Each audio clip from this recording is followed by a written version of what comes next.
Jesus' crucifixion is an event in which we see so much evil and sin and suffering and pain. It is disturbing and shocking to hear of the violence that the people have against Jesus.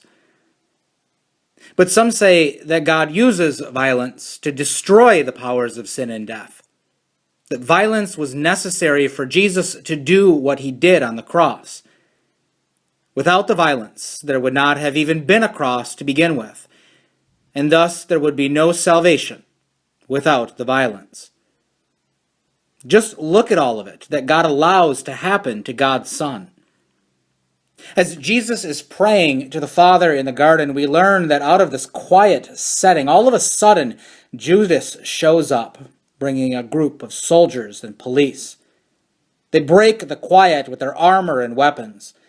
They disturb the darkness with their lanterns and torches that cast shadows over Jesus and his apostles. The peace of the evening is quickly ended as they come to arrest the innocent man.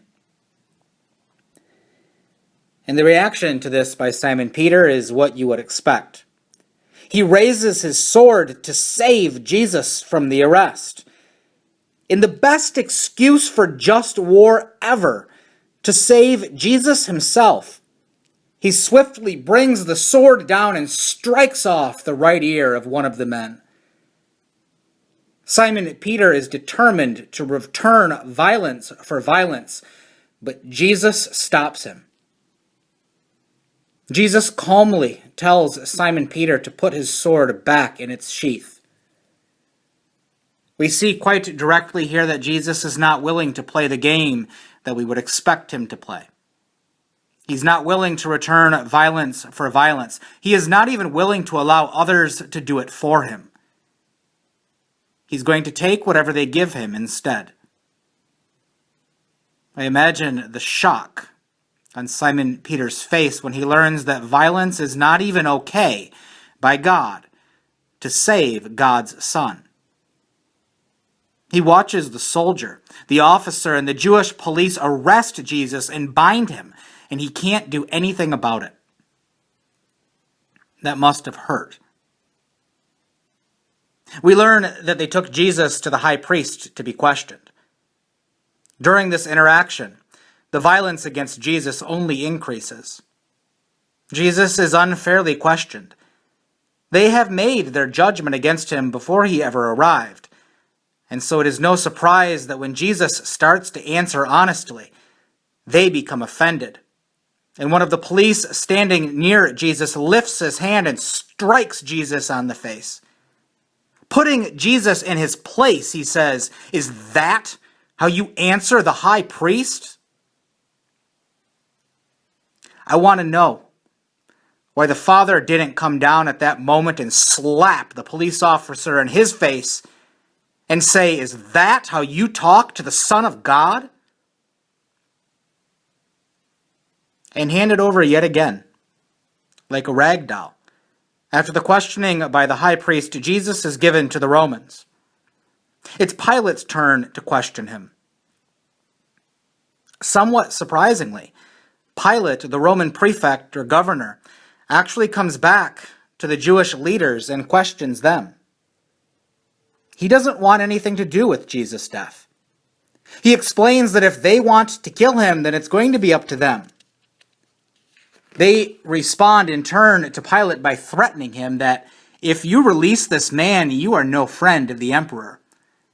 Everyone who claims to be a king sets himself against the emperor. They are using every avenue that they have to kill Jesus. Even if their religion tells them that they are not permitted to put anyone to death, they are still determined to have Jesus die, and willing to use others to do their dirty work, as if their guilt would not be on them. But Pilate still wants nothing to do with killing Jesus. He tells them, "Take him yourself and crucify him. I find no case against him." He even tries to offer Jesus an escape. But the people are so hell-bent on violence toward Jesus that they instead want a well-known criminal released instead of Jesus. Pilate can hardly stand it.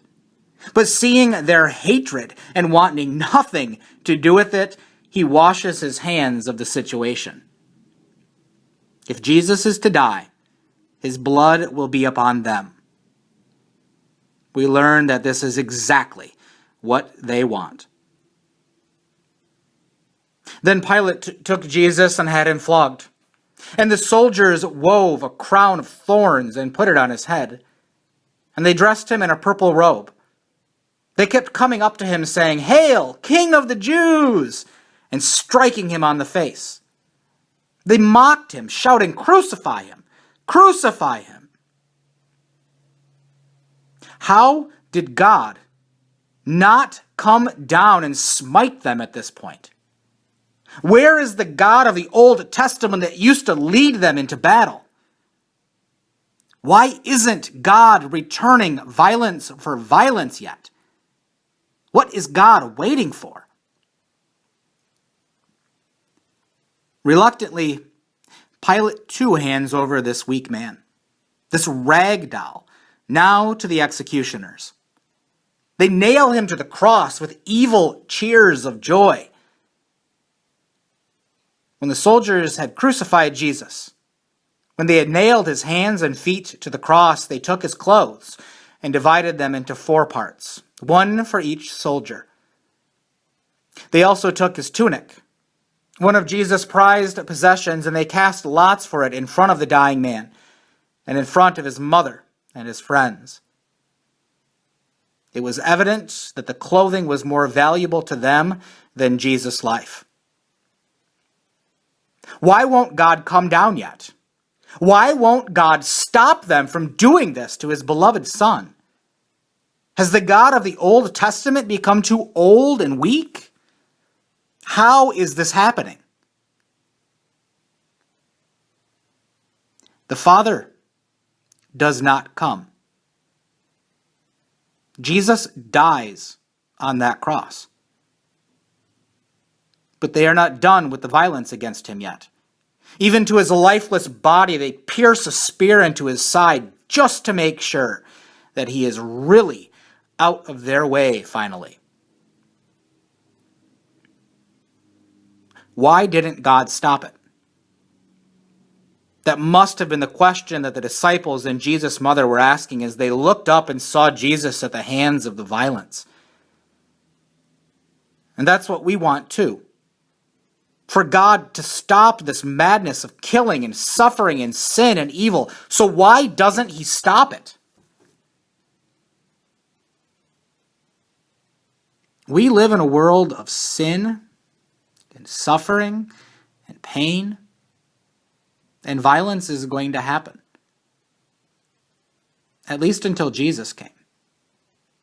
Jesus shows us a new way to deal with violence.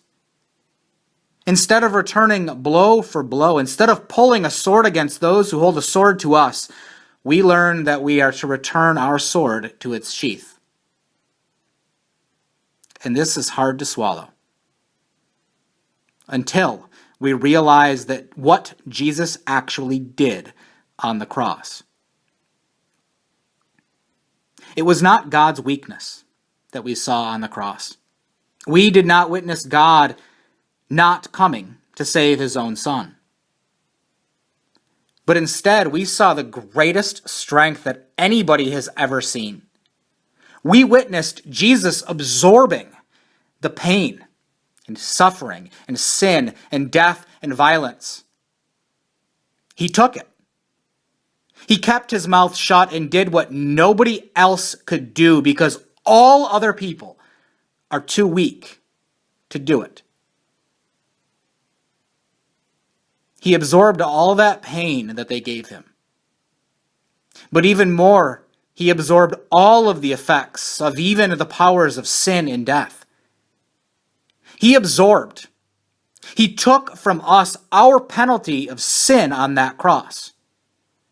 He absorbed the words of violence of the people screaming, "Crucify him." He painfully soaked in all of that pain and suffering and sin and death and violence so that we don't have to. Sure, it made him look like a weak person to some. But to us, it was the greatest act of strength that any person has ever done. It would have been easy for the Father to just come down and smite all of those that hated his Son. But God was not doing the easy thing with Jesus. God was doing the hardest thing. God was taking all of those things that harm us, all of those things that we deserve for our sinfulness, and God was pulling them out of this world through the cross. God absorbed the violence. God refused to play by the rules of war that we set up. Today, we can't help but see the violence that happens to Jesus. Some say that God uses violence to destroy the powers of sin and death, that violence was necessary for Jesus to do what he did on the cross. Without the violence, there would not have been a cross to begin with, and thus there would be no salvation without the violence. Some say that violence is a necessity, even for God to do what God does. But what we see here is absolutely no violence from Jesus, no violence from God. But instead, what we are privileged to see here is Jesus refusing to respond with violence to the violence that others offer him. Could God just come down and throw lightning bolts at those crucifying his Son? Yes, absolutely. But no matter how much our evil minds want to see violence for violence, God just won't do it. On the cross, we see a God who is willing to absorb the violence for us. All of that violence that he is receiving, all of it is completely undeserved.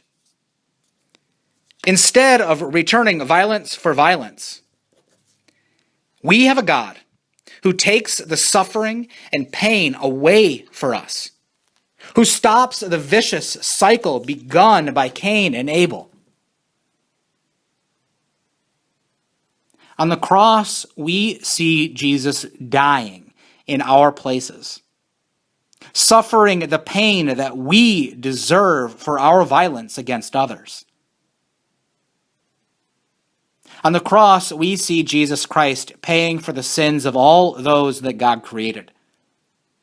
Even all those who sat there all day mocking him to his face and screaming, "Crucify him." Sadly, I know that if it were me on that cross, that I would have broken down and come down and smite them all when I saw my mother crying there at the base of the cross. Thank God that Jesus didn't break, but instead took it all in and absorbed the pain for us, because nobody else could have done it other than God. Amen.